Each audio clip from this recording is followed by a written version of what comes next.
സദൃശ്യവാക്യങ്ങൾ 3-ാം അധ്യായം. മകനെ, എന്റെ ഉപദേശം മറക്കരുത്. നിന്റെ ഹൃദയം എന്റെ കൽപ്പനകളെ കാത്തുകൊള്ളട്ടെ. അവ ദീർഘായുസ്സും ജീവകാലവും സമാധാനവും നിനക്ക് വർദ്ധിപ്പിച്ചു തരും.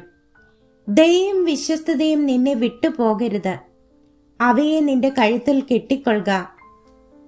നിന്റെ ഹൃദയത്തിന്റെ പലകയിൽ എഴുതിക്കൊള്ളുക.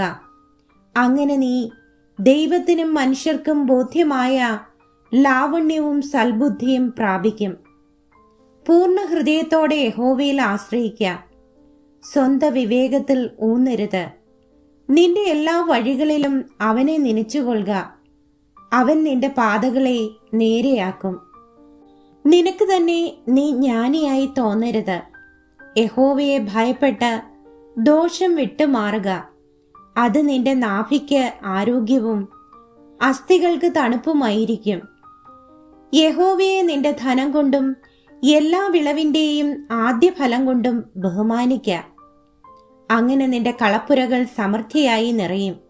നിന്റെ ചക്കുകളിൽ വീഞ്ഞ് കവിഞ്ഞൊഴുകും. മകനെ, യഹോവയുടെ ശിക്ഷയെ നിരസിക്കരുത്. അവന്റെ ശാസനയെങ്കിൽ മുഷികയും അരുത്. അപ്പൻ ഇഷ്ടപുത്രനോട് ചെയ്യുന്നതുപോലെ യഹോവ താൻ സ്നേഹിക്കുന്നവനെ ശിക്ഷിക്കുന്നു. ജ്ഞാനം പ്രാപിക്കുന്ന മനുഷ്യനും വിവേകം ലഭിക്കുന്ന നരനും ഭാഗ്യവാൻ. അതിന്റെ സമ്പാദനം വെള്ളിയുടെ സമ്പാദനത്തിലും അതിന്റെ ലാഭം തങ്കത്തിലും നല്ലത്. അത് മുത്തുകളിലും വിലയേറിയത്. നിന്റെ മനോഹര വസ്തുക്കൾ ഒന്നും അതിന് തുല്യമാകയില്ല. അതിന്റെ വലം കൈയിൽ ദീർഘായുസ്സും ഇടം കൈയിൽ ധനവും മാനവും ഇരിക്കുന്നു. അതിന്റെ വഴികൾ ഇമ്പമുള്ള വഴികളും അതിന്റെ പാതകളെല്ലാം സമാധാനവുമാകുന്നു. അതിനെ പിടിച്ചുകൊള്ളുന്നവർക്ക് അത് ജീവവൃക്ഷം. അതിനെ കരസ്ഥമാക്കുന്നവർ ഭാഗ്യവാന്മാർ. ജ്ഞാനത്താൽ യഹോവ ഭൂമിയെ സ്ഥാപിച്ചു. വിവേകത്താൽ അവൻ ആകാശത്തെ ഉറപ്പിച്ചു. അവന്റെ പരിജ്ഞാനത്താൽ ആഴങ്ങൾ പിളർന്നു. മേഘങ്ങൾ മഞ്ഞു പൊഴിക്കുന്നു. മകനെ, ജ്ഞാനവും വകതിരിവും കാത്തുകൊള്ളുക. അവ നിന്റെ ദൃഷ്ടിയിൽ നിന്ന് മാറിപ്പോകരുത്. അവ നിനക്ക് ജീവനും നിന്റെ കഴുത്തിന് അലങ്കാരവുമായിരിക്കും. അങ്ങനെ നീ നിർഭയമായി വഴിയിൽ നടക്കും. നിന്റെ കാൽ ഇടറുകയുമില്ല.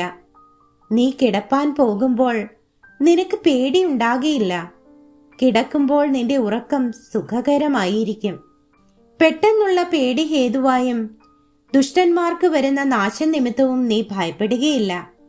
യഹോവ നിന്റെ ആശ്രയമായിരിക്കും. അവൻ നിന്റെ കാൽ കുടുങ്ങാതെ വണ്ണം കാക്കും.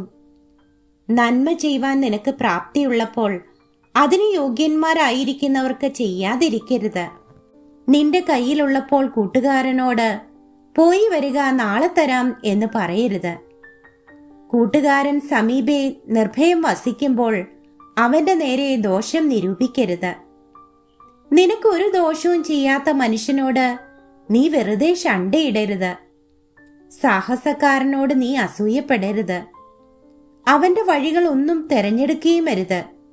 വക്രതയുള്ളവൻ യഹോവയ്ക്ക് വെറുപ്പാകുന്നു. നീതിമാന്മാർക്കോ അവന്റെ സഖ്യതയുണ്ട്. യഹോവയുടെ ശാപം ദുഷ്ടന്റെ വീട്ടിലുണ്ട്. നീതിമാന്മാരുടെ വാസസ്ഥലത്തെയോ അവൻ അനുഗ്രഹിക്കുന്നു. പരിഹാസികളെ അവൻ പരിഹസിക്കുന്നു. എളിയവർക്കോ അവൻ കൃപ നൽകുന്നു.